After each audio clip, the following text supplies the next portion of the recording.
বাজার বোজার সব ঠিক আছে তো? সব ঠিক আছে। দেও ভালো করে। এটা ফাটলো কেমনে? ফাইটা গেছে গা নামাইতে যায়। বাইক করতে গিয়ে ফাইটে গেছে। আর বিষয় হচ্ছে গিয়া তোমার আমি কফি আনতে কইনি। কফি কিন্তু কাছে করে একদম পুরো এটা ভরাই আছে।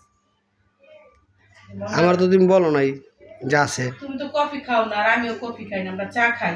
দুধ আনছো এটা ঠিক আছে।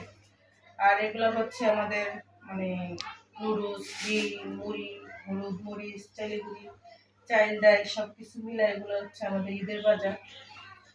সবই ঠিক আছে যা যা আনতে বলছি, কিন্তু এটা বেশি আনছো, এগুলো আছে এটা ফেরত দিতে হবে। এটা ফেরত দিয়া কিসমিস আনবা আর আনবা ভিমবার। ভিমবার। হ্যাঁ, এই দুইটা বাদ দিয়ে আনবা। ঠিক আছে তাহলে আমি এটা সব কিছু ঠিক আছে, ফেরত দিয়ে আসি। লবণ, নুডলস, গুঁড়া সাবান 1 কেজি আনছে নাকি?